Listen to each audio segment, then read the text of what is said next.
मनोज मिश्रा जी, अब यहां पर प्रश्न ये है कि बड़ी साफगोई से कपीश भाई ने कह दिया कि नहीं हम भी जिम्मेदार थे, हमें तो पता ही नहीं चला कि यहां पर कोई ऐसा गांव है। लेकिन अब जिनको पता चल गया कम से कम उनसे तो उम्मीद थी। वाकई बिल्कुल सही बात है, लेकिन पांडे साहब कह रहे हैं कि थोड़ा और समय लगेगा, सब ठीक हो जाएगा, कोई गुमराह नहीं कर रहा। अतुल भाई, बड़े मजे की बात है और मैं सच में बधाई देना चाहूंगा आपको, आपकी टीम को और आपके चैनल के जो बैक ऑफिस के लोग हैं जो ऐसे विषय चुन के लेके आते हैं। कुछ दिन पहले अभी हम लोग महोबा पर डिस्कस कर रहे थे अवैध खनन को लेकर के, और आज जो विषय आपने चुना थोड़ा इस पर डिटेल में जाना चाहेंगे। ये कौन है बनटांगिया लोग जिनके बारे में, चाहे वो गोंडा हो, गोरखपुर हो, सोनभद्र हो या ऐसे दूर दराज के इलाके जहाँ सूरज तो पहुंचता है लेकिन सूरज जैसे 21वीं सदी में विकास के लिए या बाकी चीजों के लिए वो चीजें नहीं है। 2017 में मुख्यमंत्री जी ने संज्ञान लिया, वहां जाकर के वहां स्थानीय विधायक से लेकर के अभी 2022 में जो दीपावली थी तो गोरखपुर में बनटांगिया समुदाय के साथ में उन्होंने दीपावली भी मनाई।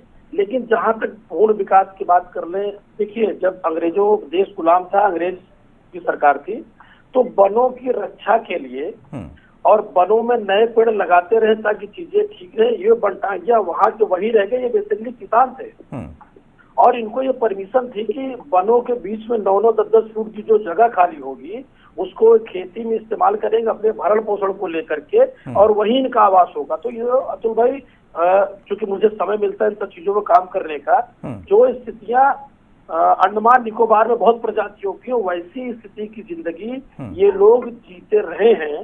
43 से 17 के बीच की बहुत बड़ी दूरी होती है। मैं किसी सरकार, किसी पार्टी, बहुत आरोप प्रत्यारोप के विचार में आज नहीं हूँ, लेकिन जब देश का विकास हो रहा है, राज्य का विकास हो रहा है, योजनाएं घर घर पहुंचने के दावे हो रहे हैं, योजनाएं पहुंचाई भी जा रही हैं, बड़े बजट आवंटित होते हैं, उसके बावजूद इनकी जो बेसिक चीजें हैं, चाहे आवास हो, चाहे सड़क हो, चाहे शिक्षा हो, चाहे बीच में कोरोना आपदा इतनी बड़ी बीमारी आई देश में, सब लोग लड़े, सुविधाएं बढ़ी, लेकिन ये क्यों पीछे छोड़ गए।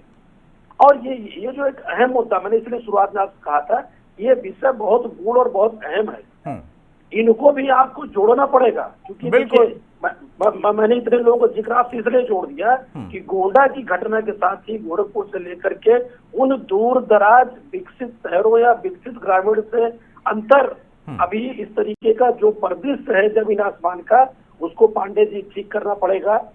उम्मीद है, मैं इसके लिए बधाई भी दूंगा। कारण ये है कि पीछे जिन्होंने नहीं किया, मायावती जी से लेकर के मुलायम सिंह जी से लेकर के जो अंतिम पायदान के चेहरे हुआ करते थे, मायावती जी की यूएसपी इसी बात की थी ना कि विशेष जाति या विशेष लोगों को आगे लेके आना। क्यों छूट गई ये बनटांगिया, कहाँ क्या चीजें रह गई, सामान्य से नागरिकता तक भी इनको नहीं मिली हुई थी। लेकिन जिस तरीके का राजस्व गांव के नाम का इनको घोषणा की गई, तो राजस्व गांव की योजनाएं केंद्र सरकार से, प्रदेश सरकार से बहुत ज्यादा है।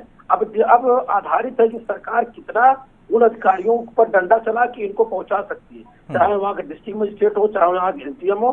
मुझे लगता है इस पर कड़ी कार्रवाई, कड़ी नजरिए की जरूरत है, और आपके चैनल को लाखों लोग देख रहे हैं, कुछ चीजें सामने आएंगी। और इसके लिए मैं पुनः कहूंगा कि जिस भी टीम ने इस पे काम किया है, बहुत बधाई।